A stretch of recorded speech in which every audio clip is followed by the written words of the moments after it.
மகளிர் இடஒதுக்கீடு மசோதாவை புறக்கணித்ததன் மூலம் தமிழக மக்களை ஏமாற்றிவிட்டார்கள். இபிஎஸ் விமர்சனம்.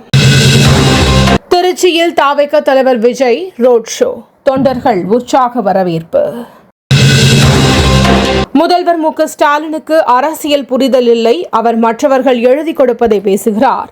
எல் முருகன் விமர்சனம். தொகுதி மறுவரையறைக்கும் மக்கள் தொகைக்கும் தொடர்பில்லை, அன்புமணி விளக்கம்.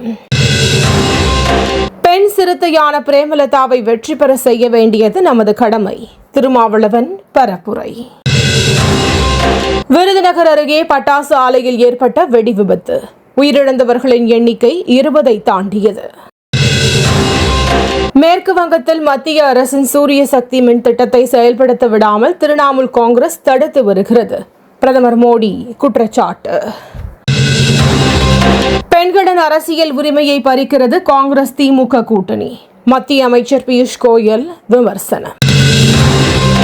அதிமுக தலைமையிலான தேசிய ஜனநாயக கூட்டணி ஆட்சி அமையும் போது திமுகவின் லஞ்சம் ஊழல் ஒழிக்கப்படும், அமைச்சர் அமித்ஷா உறுதி. மகளிருக்கான 33% இடஒதுக்கீடு மசோதா மீண்டும் நிறைவேற்றப்படும், அமைச்சர் ராஜ்நாத் சிங் நம்பிக்கை. மோடி பெண்களுக்கு எதிரானவர், மல்லிகார்ஜுன கார்கே விமர்சனம். அட்சய திருதியை ஒட்டி அயோத்தி ராமர் கோவிலில் சிறப்பு வழிபாடு, ஆயிரக்கணக்கான பக்தர்கள் பங்கேற்பு. 2027 G20 செயற்கைக்கோள் ஏவப்படும், இஸ்ரோ தலைவர் நாராயணன் அறிவிப்பு. நாடு முழுவதும் கடும் வெப்ப அலை வீசும், வானிலை மையம் எச்சரிக்கை.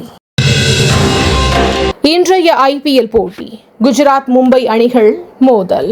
தினந்தோறும் காலை தலைப்புச் செய்திகளை உடனுக்குடன் தெரிந்து கொள்ள வணக்கம் இந்தியா நியூஸுடன் இணைந்திருங்கள்.